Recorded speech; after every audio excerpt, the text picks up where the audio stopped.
Hello friend, तो आज के वीडियो में डिस्कस करने वाले हैं और एक नया टॉपिक वाइल लूप। तो वाइल लूप को हम डिटेल में बात कर रहे होंगे, तो वीडियो अच्छे को लाइक कर देना, चैनल पर नए को सब्सक्राइब भी कर देना। तो वीडियो को स्टार्ट करते हैं। तो पहले हम देख लेते हैं इसका सिंटैक्स, और आपने लास्ट वीडियो को नहीं देखा तो लास्ट वीडियो को जाकर चेकआउट कर सकते हो, जिसमें मैंने डिस्कस किया था लूप होता क्या है और लूप को हम क्यों यूज कर रहे होते हैं और लूप के टाइप्स क्या होते हैं। सब कुछ मैंने डिटेल में बात की थी, तो उस वीडियो को आप जाकर चेकआउट कर सकते हो।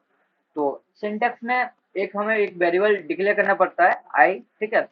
और डिक्लेयर इनिशियलाइज में अंतर होता है। क्या अंतर होता है कि हम यदि कोई हमने एक वेरिएबल बनाया इस टाइप से, ठीक है। तो इसका मतलब है कि हमने एक वेरिएबल डिक्लेयर किया है और उसी वेरिएबल को हमने इस टाइप से बनाया या हमने कोई वैल्यू इसको असाइन कर दी, ठीक है। इसका मतलब क्या हो गया? इसका मतलब हो गया कि हमने एक वेरिएबल डिक्लेयर किया है, ठीक है। यदि हम उसी टाइप से इस वेरिएबल को कोई वैल्यू असाइन कर देते हैं, तो इसका मतलब होता है इनिशियलाइज करना, ठीक है। हमने एक वैल्यू को इनिशियलाइज कर दिया है, ठीक है। एक वेरिएबल को हमने एक वैल्यू इनिशियलाइज कर दी है। तो ये मतलब होता है, इसका मतलब होता है डिक्लेयर करना है, इसका मतलब होता है इनिशियलाइज करना है। तो हमें एक स्टार्टिंग में एक इंटर टाइप का एक वेरिएबल बनाना पड़ता है आई, और उसको हमें कोई वैल्यू असाइन करनी पड़ती है, ये इनिशियलाइज करना पड़ता है। या तो हम उसको वैल्यू को जीरो कर दें या आई की वैल्यू को जीरो या वन, जो भी कोड पर या प्रोग्राम पर डिपेंड रहता है, ठीक है। जो भी हमें कोड उस टाइप का जो भी जिस टाइप का हमें कोड बनाना पड़ता है उसी टाइप के लिए हम आई की वैल्यू को डिक्लेयर करते हैं, ठीक है। उसके बाद हमारा वाइल लूप आता है और वाइल लूप में हमें कंडीशन लिखनी पड़ती है, ठीक है। और कंडीशन उसी टाइप से होती है, जो भी प्रोग्राम में हमें कंडीशन बनानी है या उसी प्रोग्राम के हिसाब से हमें जो भी कंडीशन बनानी है उसी टाइप से हम लिख रहे होते हैं। उसके बाद हमें कोड लिखना पड़ता है और यहाँ पर एक इंक्रीज होती है आई की वैल्यू आई प्लस प्लस, इस चीज को हम बोलते हैं फ्लो, ठीक है। तो इस टाइप से इसका सिंटेक्स रहता है। और अब देख लेते हैं एक क्वेश्चन, और इस क्वेश्चन को आपने सॉल्व कर लिया तो वाइल लूप का पूरा सिंटेक्स या वाइल लूप को आपने पूरी अच्छे तरह से समझ लिया, क्योंकि ये थोड़ा कॉम्प्लेक्स भी है और थोड़ा इजी भी है, ठीक है। तो इस क्वेश्चन को ध्यान से समझना, और जितना भी हमने पिछला कॉन्सेप्ट पढ़ाया है सब पूरे कॉन्सेप्ट इसमें लगने वाले हैं। ऑपरेटर यूज होने वाला है, इफ एल्स यूज होने वाले हैं, सब कुछ इसमें यूज होने वाला है, ठीक है। तो इसलिए थोड़ा ध्यान से देखना, ठीक है। तो स्टार्टिंग में हम ड्राई रन करते हैं, एक एक लाइन को देखेंगे। तो स्टार्टिंग में आई वेरिएबल है और इसमें एक वैल्यू असाइन की गई है जीरो। तो मैंने आप अभी बताया था कि यदि हम कोई वेरिएबल आई हम डिक्लेयर कर रहे हैं तो हमें एक इनिशियलाइज करना पड़ता है उसको, या तो जीरो वैल्यू हम इनिशियलाइज करें या वन के साथ हम इनिशियलाइज करें, ठीक है।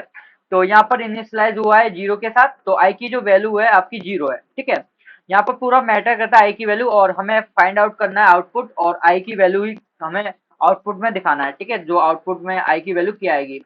तो जीरो स्टार्टिंग में आई की वैल्यू दी हुई है। उसके बाद हम वाइल लूप में चलते हैं और यहाँ पर एक कंडीशन दी हुई है, और इस कंडीशन यदि कंडीशन ट्रू होती है तो ये पूरा स्टेटमेंट जो भी इस कोष्टक के अंदर लिखा हुआ है वो आपका पूरा स्टेटमेंट चलेगा, ठीक है। ये वाला यदि आई की वैल्यू सॉरी वाइल में जो कंडीशन लिखी हुई है ट्रू है तो ये पूरा स्टेटमेंट चलेगा, नहीं तो जो नीचे है आपका ये वाला चलेगा, ठीक है। क्योंकि ये लूप में नहीं है, तो यदि वाइल की कंडीशन ट्रू होती है तो ये चलेगा, और ये तो चलेगा ही चलेगा क्योंकि इसके बाद ये चलेगा। नहीं तो यदि वाइल की कंडीशन फॉल्स है तो ये चलेगा केवल, ठीक है। तो इस टाइप से तो देखते हैं, यहाँ पर आई की वैल्यू जीरो दी हुई है स्टार्टिंग में, ठीक है। तो वाइल की हम कंडीशन चेक कर लेते हैं। तो आई की क्या आई जो जीरो वैल्यू दी हुई है वो ग्रेटर देन है सिक्स से, ठीक है। लेस देन है सिक्स से, यस ये कंडीशन आपकी ट्रू है क्योंकि लेस देन है जीरो सिक्स से। तो अब चलते हैं हम अंदर इसके वाइल लूप के अंदर चलते हैं, और जैसे हमने फर्स्ट लाइन देखी तो फर्स्ट लाइन में आ जाता है आपका इफ एल्स, ठीक है। यहाँ पर इफ एल्स स्टेटमेंट यूज हो रहा है। तो जैसे हम फर्स्ट लाइन में आते हैं तो फर्स्ट लाइन में दिया हुआ है आपका इफ एल्स स्टेटमेंट, ठीक है। अब इफ को हम देख लेते हैं, इफ की कंडीशन देख लेते हैं। यदि इफ की कंडीशन ट्रू होगी या तो फिर ये चलेगा, और फॉल्स होगी तो एल्स में जाके ये चलेगा, ठीक है। इफ एल्स में भी तो यही होता है। तो एक और बात मैं आपको बता दूं, यहाँ पर जो इफ एल्स में जो लिखे हुए हैं स्टेटमेंट अंदर, उसके अंदर इफ एल्स के अंदर कोष्टक नहीं लगाया नहीं गया, ठीक है। तो इसका मतलब क्या है कि इसमें केवल एक ही स्टेटमेंट लिखा हुआ है, ठीक है। इफ एल्स के अंदर केवल एक ही स्टेटमेंट लिखा हुआ है। मैंने जब इफ एल्स टॉपिक पढ़ाया था तो मैंने आपको बताया था कि यदि इफ एल्स के अंदर एक ही स्टेटमेंट है तो हम कोष्टक को लगा भी सकते हैं और नहीं भी, ठीक है। इसमें वही चीज लिखी हुई है कि मतलब जो इफ एल्स के अंदर एक ही स्टेटमेंट लिखा हुआ है तो इसलिए इसमें कोष्टक नहीं लगाया गया। बहुत ही बच्चे होंगे कि इसमें ये जो प्रिंट वाला जो स्टेटमेंट है वो इस एल्स के अंदर समझेंगे, बट मैं आपको बता दूं ये जो प्रिंट वाला स्टेटमेंट है ये एल्स के अंदर नहीं है, ठीक है। ये अलग दिया हुआ है।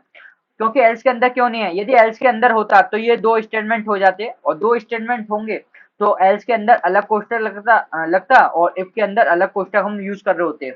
ठीक है, तो हम जान सकते हैं क्योंकि जब हमें कोई प्रोग्राम दिया हुआ है या कोई हमें यदि कोड दिया हुआ है तो इसका मतलब है कि वो कोड सही होगा, तभी हमें आउटपुट हमें फाइंड आउट करना है। यदि उसमें बोलता है कि डिबग मतलब इसकी एरर जो भी है उसको फाइंड आउट करो, तो हम फाइंड आउट कर सकते थे। ठीक है, और बट इसमें लिखा हुआ है आउटपुट हमें फाइंड आउट करना है, तो इसका मतलब है हमारा कोड पूरा सही है और हमें केवल आउटपुट पर ही ध्यान देना चाहिए।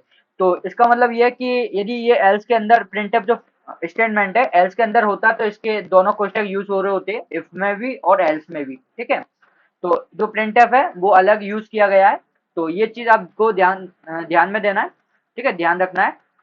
तो हमारी आई की वैल्यू स्टार्टिंग में दी हुई है 0। ओके, तो अब चलते हैं इफ वाले स्टेटमेंट पर, और इफ में देखते हैं क्या दिया हुआ है। तो यहाँ पर मॉड्यूलस का यूज किया गया है और यहाँ पर दिया हुआ है इस टाइप से।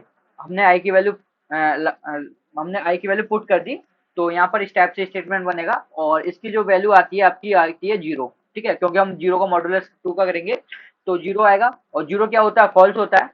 ठीक है, 0 का मतलब क्या होता है कोडिंग लैंग्वेज में, 0 का क्या मतलब होता है, फॉल्स होता है। तो ये जो स्टेटमेंट या कंडीशन यदि फॉल्स है तो ये तो चलेगा नहीं, तो इसका मतलब क्या है, एल्स वाले पार्ट में आते हैं या एल्स वाले स्टेटमेंट में आते हैं।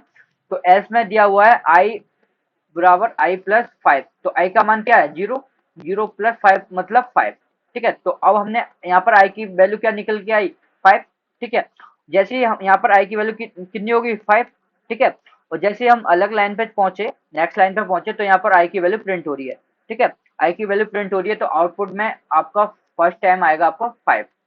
ठीक है, फर्स्ट टाइम आएगा 5, और आई की वैल्यू 0 से कितनी होगी, आई की वैल्यू 0 से होगी 5। ठीक है, इसको रब कर देता हूँ और दोबारा से लिखता हूँ। ठीक है, आउटपुट में आपका आएगा 5 और आई की वैल्यू 0 से होगी आपकी 5।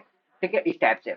अभी वाइल लूप खत्म नहीं हुआ, वाइल लूप जब तक चलेगा जब तक ये कंडीशन फॉल्स नहीं होती। ठीक है, ट्रू होती है तो जब तक चलेगा जब तक ये कंडीशन फॉल्स नहीं होती। ठीक है, अब चलते हैं नेक्स्ट वाइल लूप पे, फिर दोबारा वाइल लूप की कंडीशन चेक करते हैं।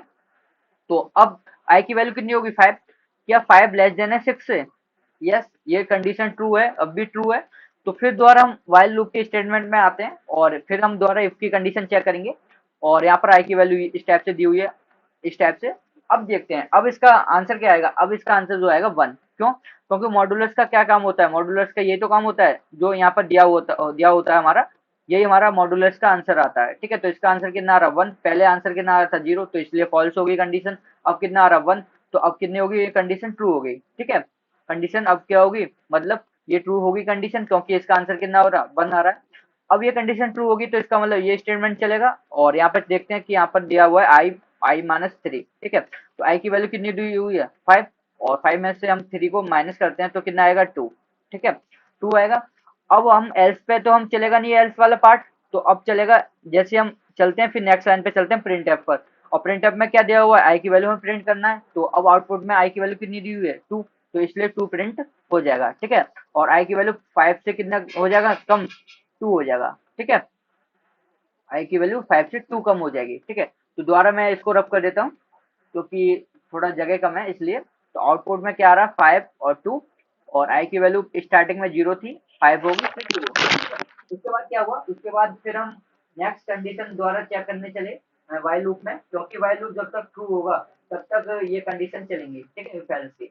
तो अब आई की वैल्यू कितनी है 2, क्या 2 लेस देन है 6 से, यस। तो इफ वाली स्टेटमेंट में चलते हैं और यहाँ पर चेक करते हैं, और यहाँ पर आई की वैल्यू कितनी है 2 और 2। ठीक है, तो इसका आंसर कितना आएगा 0, क्योंकि मॉड्यूलस में कितना हो जाएगा 0 हो जाएगा, क्योंकि पूरा डिवाइड कर देगा 2 को। तो इसलिए ये स्टेटमेंट नहीं चलेगा, इसका मतलब ये नहीं चलेगा, तो इसका ये चलेगा।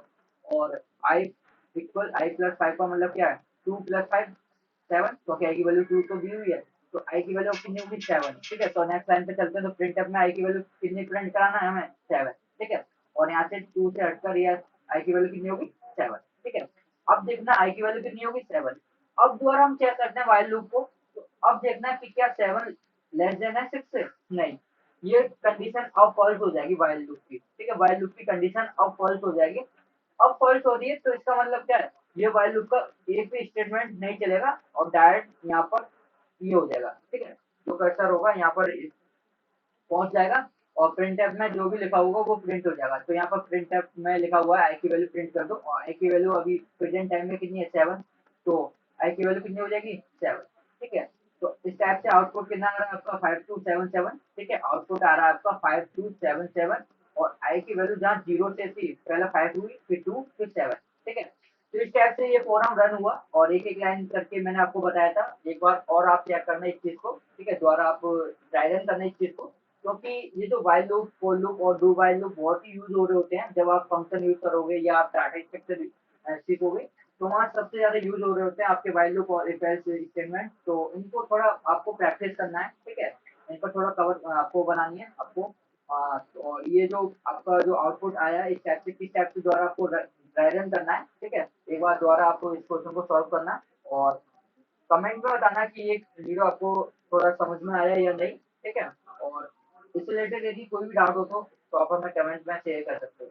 तो मिलते हैं नेक्स्ट वीडियो में नेक्स्ट टॉपिक के साथ।